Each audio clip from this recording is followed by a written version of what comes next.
Felipe Luiz falou que foi péssima a forma como o Flamengo começou o jogo. Um time disperso, um time desconcentrado, um time tocando bola de qualquer jeito, dando bola dando oportunidade para o time do Sport. Time do Sport encaixado, subindo marcação, o Léo Pereira dando um calor pelo lado esquerdo, por dentro o Pablo ganhando várias bolas, várias oportunidades.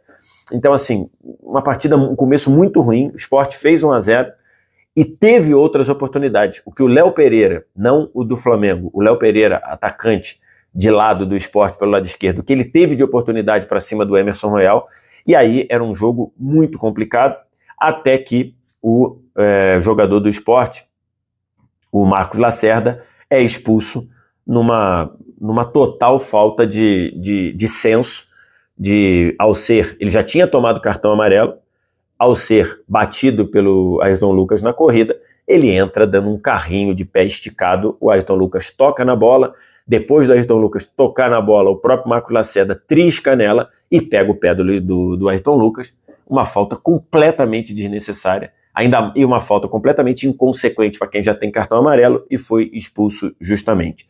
E logo depois, o Flamengo empatou o jogo, o Flamengo com um a mais se impôs, ocupou o campo de ataque, errando mais do que acertando, mas empatou o jogo com o Luiz Araújo saindo da direita e vindo trabalhar por dentro, na posição do Arrascaeta e fazendo o gol na característica dele, e logo depois o Ramon Menezes foi expulso também, em outra entrada inconsequente demais. O Alacian saiu do meio para vir no grande círculo, de costas, tocou a bola de volta para o Léo Pereira, e sem bola, o Ramon Menezes deu um carrinho por trás, pegou no tornozelo do Alacian, e aí o Rafael Klein, que estava do lado do lance, chegou e deu o segundo amarelo no Ramon Menezes. É comum 2 jogadores serem expulsos por 2 amarelos no primeiro tempo? Não é comum. Foi errado? Não foi errado. Não tem nada de errado ali. As 4 entradas dos jogadores do Sport são para cartões amarelos. As 3 entradas dos jogadores do Flamengo no primeiro tempo foram para cartões amarelos. Eu até fiz esse tweet aqui. O primeiro tempo teve 7 faltas. E com 7 faltas foram distribuídos 4 cartões amarelos. 3 para o Flamengo e 4 cartões amarelos para o Sport. Só que os jogadores do Sport, os mesmos jogadores que já tinham cartão, deram outra entrada de cartão e receberam o cartão. Então, assim, não vi nenhum erro. Para mim, todos os cartões foram corretos. E lógico que com 2 a mais o Flamengo iria virar o jogo, e virou o jogo no segundo tempo. Virou depois das mexidas do Felipe Luiz, que estava sendo muito criticado por não usar o Juninho. O Juninho fez o gol lá na posição de centroavante, tudo bem que foi todo desajeitado na bola, mas fez o gol de centroavante, e principalmente a entrada do Cebolinha, que gera a jogada do gol do Juninho, que é o gol do 2-1, e depois ainda gera a jogada do gol do garoto Douglas, primeiro toque na bola como profissional, já fazendo o gol. Muito bem entrou o Cebolinha, né? No meio do caminho, o goleiro Gabriel lá do Sport deu uma paçocada, a bola sobrou para o Bruno Henrique, fez o gol de cobertura, e logo depois desse gol de cobertura, o Ayrton Lucas bateu cruzado de perna direita, quer dizer, bateu de perna direita na cruzada, a bola desviou e entrou no canto do goleiro. 5-1 Flamengo, uma vitória bem mais dramática do que deveria ser, considerando que você está enfrentando um time que no momento era virtual rebaixado e depois virou rebaixado. E aí o Flamengo jogou a pressão pro Palmeiras, e o Palmeiras sofreu demais contra um Santos que fez um ótimo primeiro tempo, funcionou muito bem com o Barreal fazendo uma ótima dupla com o Igor Vinícius pelo lado direito.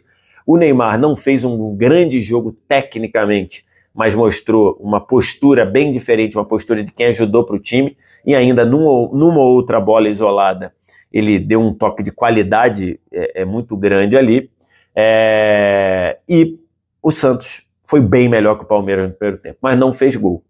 O Carlos Miguel fez 2 grandes defesas, o Barreal perdeu um gol na cara do Carlos Miguel, e aí veio para o segundo tempo, o Flaco Lopes, que tinha jogado um dia antes com a Argentina, veio para o jogo, junto com o Luigi, e aí saíram quem foi que saiu? Deixa eu dar uma olhada aqui, que eu me esqueci. Um foi o Felipe Anderson, o outro eu me esqueci quem saiu, mas o Felipe Anderson, uma partida muito ruim, Impressionante como o Felipe Luiz não consegue, como o Felipe Anderson não consegue engrenar. Bruno Rodrigues, né? O Bruno Rodrigues saiu para a entrada do Flaco Lopes e o Felipe Anderson saiu para a entrada do Luiz. Impressionante. Até falei sobre isso durante a semana. Cara, era um jogo para o Felipe Anderson chamar o jogo para ele. Sem um montão de gente, sem o André, sem Vitor Roque, sem...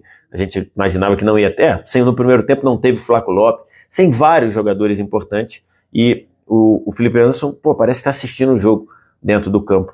E aí a entrada do Flaco Lopes e a entrada do Luiz melhoraram o time do Palmeiras, que teve ali 25 minutos muito bons. Poderia ter aberto o placar. O Gabriel Brazão fez 2 grandes defesas e até o Santos retomar o controle do jogo, especialmente quando entrou o Roleiser já na reta final. O Robinho Júnior entrou no jogo e aí, depois do Palmeiras ter 25 minutos de domínio no segundo tempo, ter tido chance de abrir o placar, quem abriu o placar no final foi o Santos, quando o Santos já estava bem melhor no jogo de novo, né? Na reta final ali, quando entraram Roleiser e Escobar, o Santos já tinha retomado o controle do jogo, o Neymar já tinha metido uma bola espetacular ali para o Roleiser no meio, que o Carlos Miguel fez outra grande defesa. Então, assim, o Palmeiras começou melhor o segundo tempo, o Santos foi equilibrar nos últimos 12, 15 minutos finais, e acabou vencendo o jogo numa jogada com 3 jogadores vindo do banco, né? O Escobar cruzou, o Robinho Júnior deu a casquinha para o meio da área e o Roleiser chegou batendo para fazer 1-0. E aí, lógico, a gente tem que falar do lance mais polêmico do jogo, em que o Palmeiras reclama do pênalti, quando o jogo ainda estava 0-0, do Souza no Maurício. Assim, a gente, quando analisa a arbitragem, a gente tem que analisar com a realidade brasileira, né? E com a realidade brasileira, eu acho que esse lance é pênalti. Quando você vê a câmera por trás, tem um choque muito claro da perna direita do Souza com o Maurício. É um choque bem claro, com muita intensidade, e acho que ali, olhando pela câmera de trás, tem elementos para pênalti. Olhando pela câmera da frente, eu acho que não tem elemento, não é tão claro assim o pênalti, porque a bola vem da esquerda, o Maurício fura a bola, e depois do Maurício furar, vem esse contato da perna do Souza. Então, assim, eu acho que foi pênalti, mas olhando a visão do Klaus e olhando essa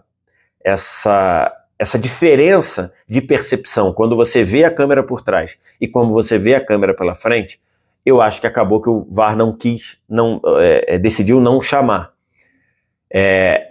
Esse é um ponto importante para a gente debater.